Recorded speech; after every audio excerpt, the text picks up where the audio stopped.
This is a typical desktop computer. It has various buttons and ports on the front and back of the computer case. We're going to go over some of the most common ones, which you'll find on most desktop computers. Let's start with the front of the case. Most desktop computers have the power button on the front, although some all-in-one computers put it on the back behind the screen. Your computer will probably have an optical disk drive, also known as a CD-ROM or DVD-ROM drive. This has either a tray or a slot where you can insert a CD, DVD, or even a Blu-ray disc if it's a newer computer. If you have blank CDR or DVD-R discs, you can write or burn data onto them. For convenience, your computer may have audio ports and USB ports on the front. That makes it easier to plug in your phone, headphones, or USB flash drive. You can also find audio and USB ports on the back of the computer.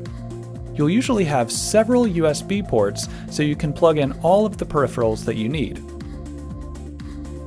The power socket is also found on the back, and this is where you'll connect the power cord. To connect your computer to the internet, you can use an Ethernet cable to connect your Ethernet port to your modem or router. And this port looks a lot like a telephone port, but it's a little bit wider. You'll use your computer's monitor port to connect the monitor. There are many different types of monitor ports.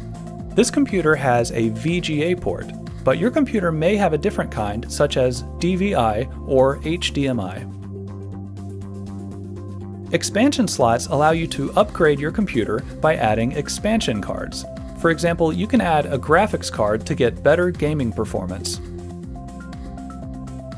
Many computers use PS2 ports to connect the mouse and keyboard. The mouse port is usually green and the keyboard port is usually purple. But if you have a USB mouse and keyboard, then you won't need to use these ports.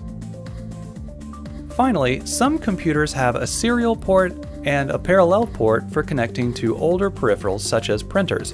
But today, most devices use the USB ports instead. So those are the main types of buttons and ports that you'll find on a desktop computer. Your computer may have the ports in different places, and it may even have a different type of port, but chances are most of these basic parts are there.